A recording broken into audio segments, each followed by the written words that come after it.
Lucas capítulo 5, do versos 1 ao versos 8.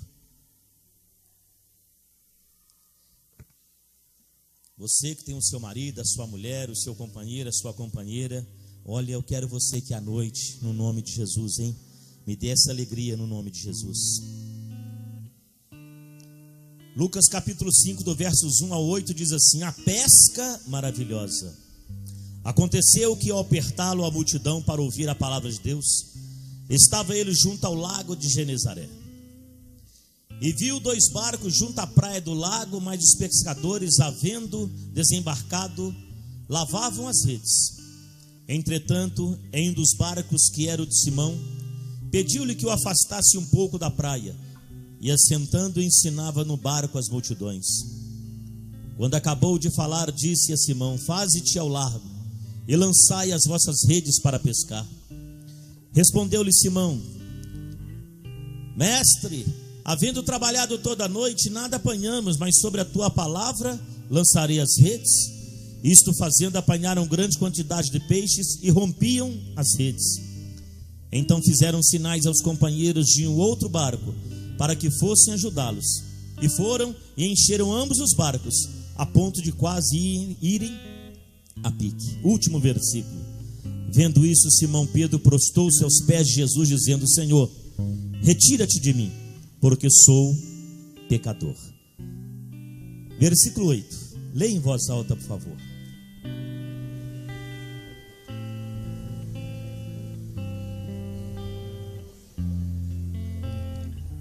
Agora você vai ler de novo. Quando eu disser para, você vai parar, mas eu quero que você fale alto. Olha como é que vocês leram, olha aqui. E vendo, pois, Simão Pedro, vamos lá, 1, 2, 3.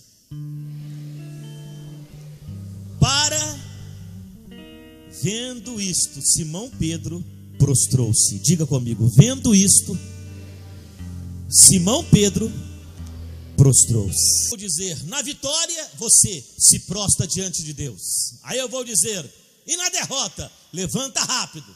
Tá bom? Então vamos lá, participa comigo. Meus irmãos, na vitória e na derrota. Por que tem gente que tem dificuldade para se levantar?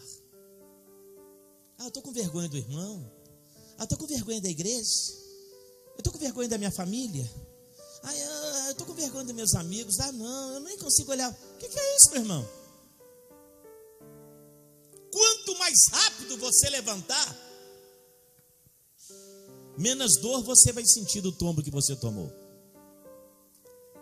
Porque saiba que derrota e vitória faz parte da vida, para qualquer pregador, para qualquer cristão. Você acha que eu vivo só de derrota? Só de vitória? Você acha que é só plumas e paetês? Que é isso, meu irmão? Então, em nome de Jesus, a Bíblia diz que Pedro tinha deixado o culto para ir pescar. Nunca faça isso. Talvez venha um anúncio lá da casa dele: ô Pedro, a despensa da casa está vazia, e todo dia você está com Jesus aí, a sua mulher, seus filhos, sua sogra está lá. E sem falar nada com Jesus, Pedro dá uma saída e diz: vou pegar alguns peixes e depois eu volto para o culto. Pedro não podia ter feito isso, porque a Bíblia diz, Jesus tinha ensinado isso algumas semanas atrás: buscai, pois, o reino de Deus e a sua justiça, e todas as coisas vão ser acrescentadas. E diz a Bíblia que Jesus, pregando, Jesus teve que arrumar um barco que não era de Pedro, porque quando ele ia pregar às margens do rio, ele ficava no barco de Pedro. E cadê o barco de Pedro? Senhor, não está aqui não, quer ver que foi pescar, mas está tudo bem. Não, tem alguém aqui, Senhor. E ele entrou num barco e começou a ensinar, a multidão era muito grande. Enquanto Jesus pregava o evangelho, Pedro se preocupava com sua vida. E Jesus também tinha ensinado algumas coisas. Ele tinha ensinado, ele falou assim: por que você está preocupado com o que você deve de comer, de beber, de calçar? Vocês não veem os pardais? Puxa, eles não trabalham. Mas o pai ainda cuida deles. Se o pai cuida dos pardais que não trabalham, por que ele não vai cuidar de você? Mas às vezes, irmãos, a gente tem essa ideia da mensagem entrar aqui e sair aqui. E toda vez que a mensagem entrar aqui e sair aqui, quem perde é você. E então Pedro joga a rede de um lado, joga do outro, nada. Porque quando Jesus não está na frente, tudo dá errado. Quando Jesus não está na frente de qualquer coisa, tudo dá errado. Tem que estar na frente. E então Pedro volta, lavando as redes. Jesus já estava quase dando uma bênção apostólica. E disse: Pedro, eu não vi você aqui. Ô Senhor, eu fui pescar, mas desculpa, mas também quebrei a cara, não peguei peixe nenhum. Jesus disse: joga as redes de novo no barco e vamos pescar. Ele olhou e disse: mas Senhor, eu trabalhei a noite toda, porque eu tenho família, o Senhor sabe. Eu ando com o Senhor, mas eu não tenho salário, mas eu não estou reclamando de nada. É porque minha família disse que estava faltando comida para os meninos e eu nunca deixei faltar. Pedro, está tudo bem. Joga a rede no barco e vamos pescar. Mas ele disse: mas eu trabalhei a noite toda, eu não apanhei nada. Pedro, quando você deixou o culto para ir pescar os peixes, você foi sozinho, você foi na sua força, você foi na sua ambição, no seu orgulho. Mas agora você vai comigo e eu vou te provar. Quando eu não estou no barco, não tem peixe no mar. Mas se eu estiver dentro do barco, tem peixe no mar. Eu vou repetir só para mim ser mais gostoso. Pedro, se eu não estiver no barco, não tem peixe no mar. Mas se eu estiver no barco, tem peixe no mar. Tudo bem, Senhor. Ele joga as redes todas no barco e começa a remar. E Jesus então diz para ele: você lembra que eu preguei algumas semanas atrás?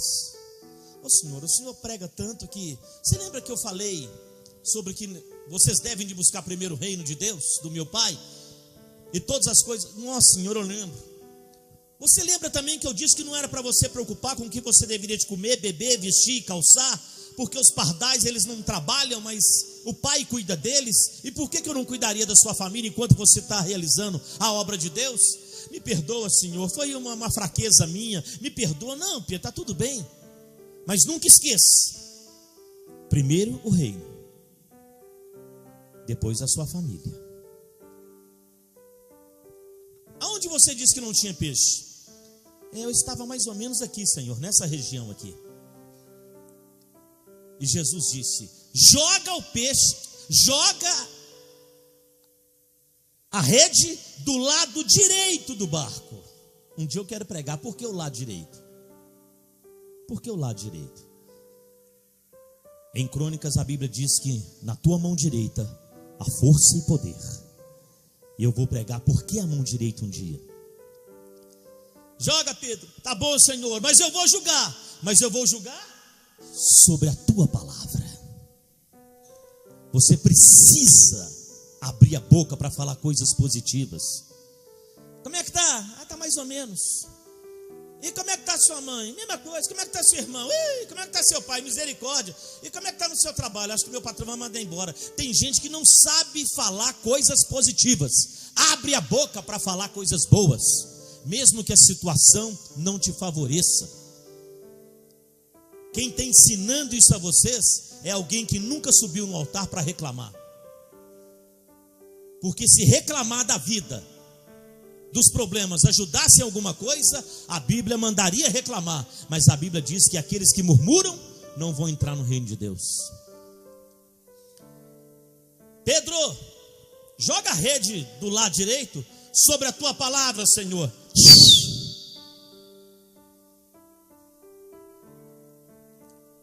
A rede nem precisou de cair na água.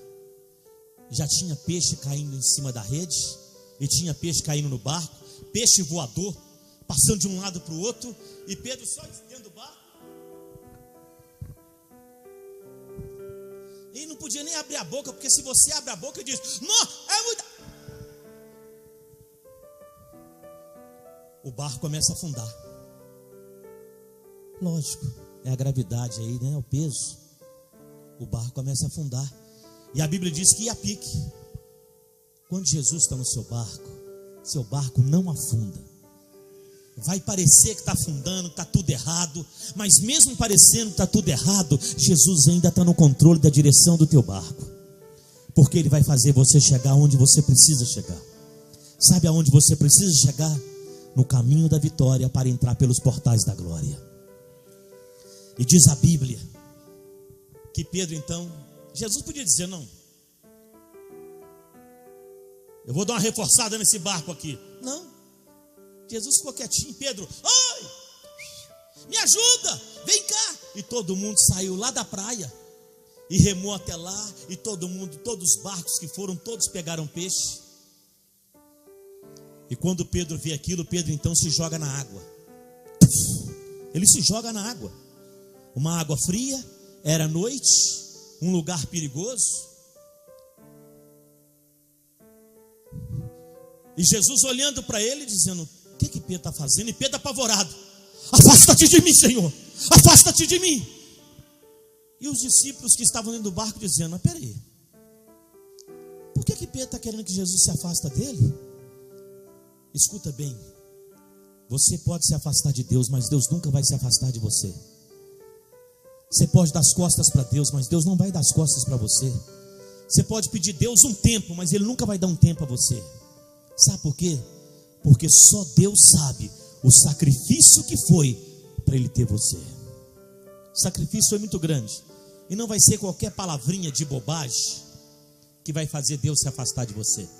A misericórdia do Senhor se renova dia após dia. E diz a Bíblia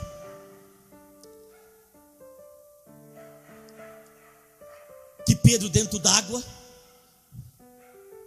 por que Pedro? Se afasta de mim, Senhor, porque eu sou um pecador.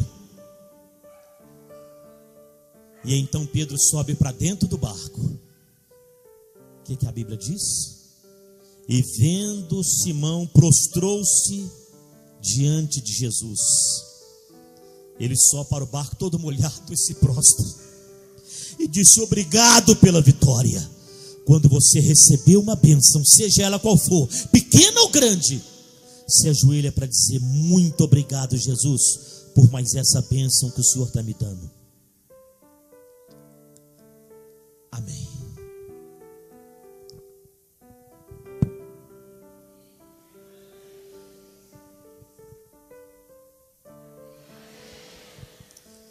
Então diga para essa pessoa, bênção grande ou pequena, se prostra para agradecer. Vamos lá, vamos lá, vamos lá, vamos lá. Agora e na derrota? Na derrota, se levante o mais rápido possível. Foi derrotado? Um problema com o filho? Casamento? Marido? Esposa? Foi derrotado no trabalho? Você estava numa posição boa e o patrão jogou você lá embaixo? Ou o patrão agora está te perseguindo? Antes tudo estava a seu favor, agora tudo está ao contrário? Apareceu uma doença e os médicos disseram, me parece que é isso e não tem cura, o remédio é muito caro. Enfim, eu não vou ficar aqui tentando descobrir coisas para saber o que você está passando. Eu só quero dizer que na derrota, você nunca pode se prostrar. Pastor, mas se eu dobrar o joelho para orar? Nem para orar no momento. Porque quando a derrota vem, é para você se prostrar. Mas você não vai se prostrar nem para orar. Você vai orar de pé e vai dizer, Deus, eu ainda estou de pé. E o Senhor vai me dar graça. Eu vou te dizer por que eu estou tomando essa decisão. Abra sua Bíblia em 2 Samuel. Lá perto de Deuteronômio, lá no início, vamos lá, 2 Samuel. Aí você passa Gênesis, Levítico, Deuteronômio, tal. E aí você vai passar Josué e você vai chegar em Samuel. Samuel capítulo 12. Samuel capítulo 12. Samuel capítulo 12. Diga comigo, na derrota eu não posso me prostrar.